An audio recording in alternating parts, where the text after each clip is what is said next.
Au quartier Williamsville-Simé, dans la commune d'Adjamé, une électrocution prévenant de ce poteau à haute tension a malheureusement fait un mort et 12 blessés graves. C'était le vendredi 14 avril dernier. Sekou Diarra-Souba, lui, a miraculeusement échappé à la mort. Son état reste tout de même critique.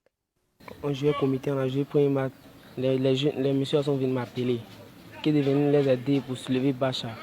Il dit non, qu'ils sont carême. Il n'y a pas force. Il m'a demandé pardon. Donc il est venu là. Il a attrapé Ferry Bacha.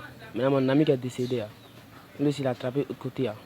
Donc en soulevant, quand on a soulevé, il y avait un aimant en haut de la Bacha. Donc ça a tiré le fil là. Et le fil s'est coupé puis c'est tombé sur nous. Donc le courant nous a jeté. Dès que ça nous a jeté, ça a percé mes orteils avant de sortir. Actuellement, il me sent très mal. C'est difficile. Je ne m'attendais pas à ça. J'ai utilisé toutes mes économies pour faire ce que je pouvais. S'il vous plaît, aidez-moi. Un lourd bilan.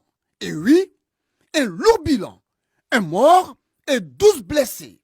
On aurait même dit un carnage. Tenez-vous bien, celui qui a perdu la vie est à peine âgé de 16 ans. Et l'épreuve est terrible, insupportable, invivable pour le père de la victime. J'étais au travail, on m'a dit de rentrer urgemment. C'est arrivé sur les lieux, j'ai trouvé que le petit était vraiment à terre déjà. Il avait déjà rendu l'âme.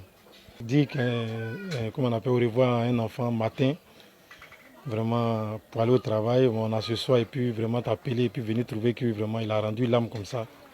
Vraiment c'est pas facile. Ce que je peux dire vraiment c'est de demander à tout un chacun de faire attention. Parce que c'est un truc d'autre tension. Quand on nous parle souvent on pense que c'est la plaisanterie. Mais franchement il faut dire que c'est dangereux. Les quartiers comme Simé à Williamsville sont légion dans le district autonome d'Abidjan. La commune de Cocody, pourtant réputée pour sa splendeur, sa beauté et son visage angélique, abrite aussi ce genre de quartier où les maisons foisonnent, bien malheureusement à proximité des lignes à haute tension. Souvenez-vous d'ailleurs que la rédaction de RTI 2 avait attiré l'attention des autorités sur Kampala City, un sous-quartier de la commune de Cocody. Que dis-je, de la belle commune de Cocody. Haute tension, ils sont venus installer ça devant nous. On les a aidés à tirer le fil.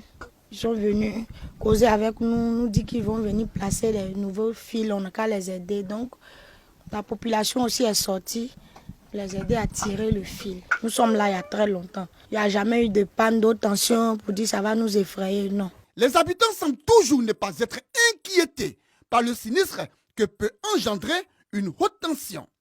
Mais vous, mesdames et messieurs, qui habitez et dormez sous ces poteaux à haute tension, vous n'avez aucune information des événements survenus à Williamsville-Simé? Je ne le crois pas. Eh bien, il y a eu là-bas un mort et 12 blessés du fait d'une décharge électrique provenant de ces poteaux électriques à haute tension. On est venu trouver les gens ici, on vit avec eux, on vit heureux, on est là, c'est dangereux. Mais par contre, c'est contre les moyens, la situation, c'est ça qui amène tout ça là. La peine de la rédaction de RTI 2 est grande au regard de cette situation mélancolique. Elle, qui avait pourtant mis en garde les autorités compétentes et les populations du danger que représente la cohabitation avec ces poteaux à haute tension. Notre carton rouge diffusé sur nos antennes le mardi 21 mars dernier n'a pas été entendu par les oreilles qui devaient entendre. Notre carton rouge n'a pas été du tout considéré. Notre carton rouge a visiblement été négligé. À la limite, ces oreilles qui devraient entendre et réagir, assis dans leur beau salon, ont vu et ignoré notre avertissement, se disant, ceux-là, ils nous emmerdent à la fin. Que croit-il?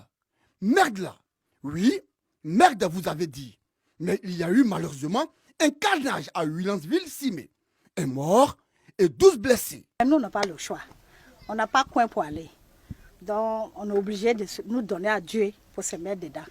C'est manque de moyens, sinon, on n'a pas le choix. Tu ne peux pas voir un truc comme ça et puis tu vas te mettre dedans. Mais on n'a pas coin. Donc on s'est mis dedans là, on s'est donné à Dieu et puis on est dedans. Attendez, une question nous traverse l'esprit. Est-ce que les autorités compétentes se réjouissent de voir leur population cohabiter avec la mort? Si tel n'est pas le cas, pourquoi donc ce silence? Quant aux populations, elles semblent résignées à se mettre à la disposition de la grande fâcheuse, la mort. Que c'est dommage. Eh bien, vu que le carton rouge adressé la première fois semble n'avoir pas fait d'effet, nous voudrions rappeler une fois de plus qu'à Williamsville, au quartier Simé, il y a bel et bien eu une électrocution due à ces poteaux à haute tension qui a fait un mort et 12 blessés. Chères autorités, et vous, population qui avez fait le choix de vivre sous les lignes à haute tension, ce bilan ne vous dit absolument rien? Nous, rédaction de RTI 2, si, car pour nous, il faut préserver les vies. Et nous disons non. Non et non au suicide et à la mort. C'est pourquoi nous attribuons à nouveau un carton rouge à tous ceux qui vivent sous les poteaux à haute tension pour leur incivisme, leur indiscipline et leur insouciance. Carton rouge, carton rouge, carton rouge et encore carton rouge aux responsables de l'Office national de la protection civile, ONPC, et aux autorités communales qui ont décidé de regarder, sans dire mot, leurs administrés cohabiter avec la mort à ciel ouvert. Écoutez, que les responsabilités soient situées et les sanctions prises afin que les familles ne soient plus endeuillées du fait de ces poteaux à haute tension. Que ceux qui ont des oreilles pour entendre, entendent.